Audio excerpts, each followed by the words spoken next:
Hello বন্ধুরা, চলো আজকে আমরা West Bengal board of secondary এডুকেশনের ক্লাস 8 এর লেসন 7 এ কিংস টেল এই চ্যাপ্টারটা বিস্তারিত বাংলা অর্থ জেনে নিই। চলো তাহলে শুরু করা যাক। This is the Excalibur. এই হলো এক্সক্যালিবার। মার্লিন সিড, মার্লিন বলেছিলেন, only an honest and fearless knight, কেবলই মাত্র একজন সৎ এবং নির্ভীক নাইট মানে নাইট বা যোদ্ধা, who protects the common people, যে রক্ষা করবে সাধারণ জনমানুষদের, ক্যান পজেস দি সোড, তার অধিকারে কেবলমাত্র এই তলোয়ারটি আসতে পারে। King Arthur accepted the enchanted sword, রাজা আর্থার অ্যাকসেপ্টেড গ্রহণ করেছিলেন জাদুকরি তলোয়ারটাকে। এনচ্যান্টেড মানে ম্যাজিক্যাল, মানে জাদুকরি। ফ্রম দ্য মিস্টেরিয়াস হ্যান্ড, রহস্যজনক সেই হাত থেকে। Appearing from the depths of the lake, যেটা হ্রদের জলের গভীর থেকে উঠে এসেছিল। I shall never use the magic sort, আমি কখনোই এই জাদুই তলোয়ারটাকে ব্যবহার করব না ফর এনি পার্সোনাল বেনিফিটস, কোন রকম ব্যক্তিগত সুযোগ সুবিধায়। কিং আর্থার ডিক্লেয়ার, রাজা আর্থার ঘোষণা করেছিলেন। King Arthur could gift peace and prosperity to England, রাজা আর্থার উপহার দিয়েছিলেন ইংল্যান্ডকে শান্তি এবং সমৃদ্ধির।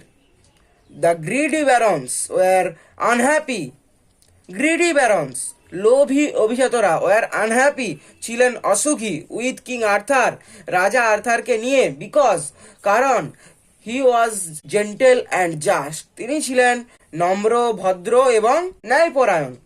জাস্ট মানে ন্যায়পরায়ণ, জেন্টেল মানে নম্র ভদ্র। He married the beautiful lady, তিনি বিবাহ করেছিলেন বিউটিফুল সুন্দর লেডি গুইনেভার, লেডি গুইনেভারকে, daughter of the king of Cornwall, যিনি ছিলেন কর্নওয়ালের রাজার কন্যা। On the wedding day, wedding day মানে বিবাহের দিন। মার্লিন টুক হিম, মার্লিন নিয়ে গিয়েছিলেন তাকে, টু এ রিচলি গিল্ডেড প্যাভিলন, একটা বিরাট ভাবে সাজানো মণ্ডপে, মানে খুব জমকালো ভাবে সাজানো একটা মণ্ডপে। রিচলি মানে এখানে খুব ভালোভাবে, বিরাট ভালোভাবে সাজানো মণ্ডপে। পেইন্টেড, যেটাতে রং করা ছিল ক্রিমসন, ক্রিমসন মানে ডার্ক রেড ইন কালার, মানে হচ্ছে গাঢ় লাল, যেটাতে কালার করা ছিল গাঢ় লাল, এবং ডার্ক ব্লু গাঢ় নীল, যেটাতে গাঢ় লাল এবং গাঢ় নীল রং করা ছিল। দ্য ফ্লোর ওয়াজ মার্বেলড, এবং মেঝেটা ছিল মার্বেলের তৈরি। In the middle of the room, রুমের মধ্যিখানে বা মাঝখানে, কক্ষের ঠিক মাঝখানে, ওয়াজ এ হিউজ, ছিল একটা বড় রাউন্ড গোলাকার ওক টেবিল, ওক গাছের তৈরি টেবিল। রিচলি কার্ভড, খুব দামি ভাবে কারুকার্য করা। ক্যাপেবল অফ সিটিং 50 পিপল, যেটাতে 50 জন বসার জায়গা ছিল। This was the famous round table around which, এটাই ছিল সেই বিখ্যাত গোলাকার টেবিলটা, অ্যারাউন্ড হুইচ যেটাকে ঘিরে গ্যাদার্ড জড়ো হতে পারত king's Arthur's devoted knights, king আর্থারের রাজা আর্থারের বিশ্বস্ত নাইটস বা যোদ্ধারা। দিস নাইটস, এই যোদ্ধারা বা নাইটরা, প্রমিসড প্রতিশ্রুতি দিয়েছিল বা শপথ করেছিল, দ্যাট যে they would help the helpless, তারা সাহায্য করবে অসহায়দের। Be gentle to the weak, এবং নির্ভীক হবে বা নম্র হবে দুর্বলদের প্রতি। And to punish the wicked, এবং দুষ্টুদের পানিশ করবে মানে শাস্তি দেবে।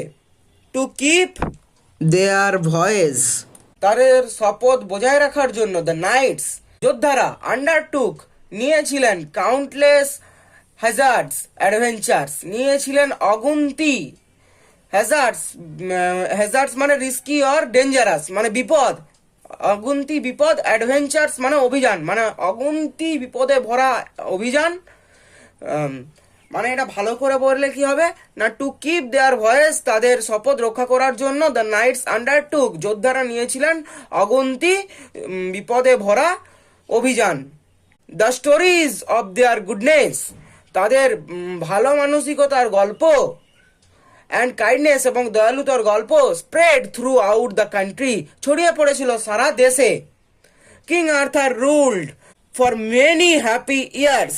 কিং আর্থার, রাজা আর্থার সুখে রাজত্ব করেছিলেন অনেক বছর।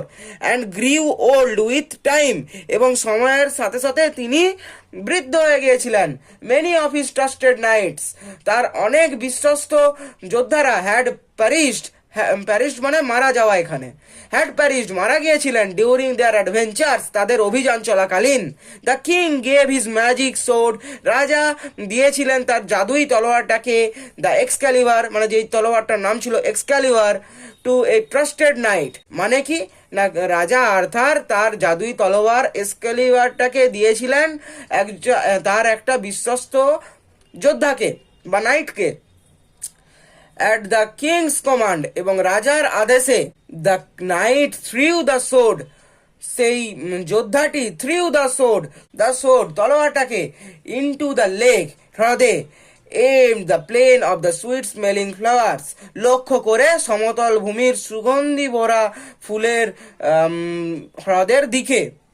এ বিউটিফুল আর্ম, একটা সুন্দর হাত, অ্যারোজ ফ্রম দ্য লেক, উঠে এসেছিল হ্রদ থেকে।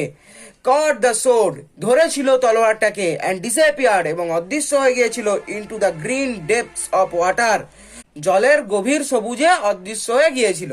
দ্য নাইট কেম ব্যাক, নাইটটা ফিরে এসেছিল বা যোদ্ধাটি ফিরে এসেছিল। অ্যান্ড টোল্ড দ্য কিং, এবং রাজাকে সব বলল, হোয়াট হ্যাড হ্যাপেন্ড, কি ঘটেছে। কিং আর্থার স্মাইল্ড, রাজা আর্থার হাসলেন। হি ইনস্ট্রাক্টেড হিজ পিপল, তিনি আদেশ দিয়েছিলেন তার লোকেদেরকে, to put him on a barge, তুলে দিতে তাকে একটা বজ্রাতে। It was the hour of twilight, এটা ছিল গধূলির সময় মানে গধূলিতে।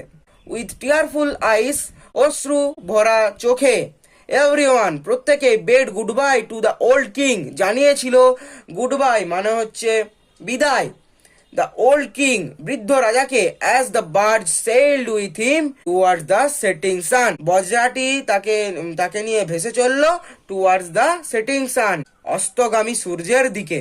বন্ধুরা, তাহলে আজকের মতো এ পর্যন্তই। এর পরের দিন অন্য ভিডিও নিয়ে আবার আসবো। আজকের মতো এখানেই শেষ করছি। ভিডিওটা ভালো লেগে থাকলে প্লিজ সাবস্ক্রাইব করবে, লাইক করবে, শেয়ার করবে, আমার এই চ্যানেলের পাশে থাকবে।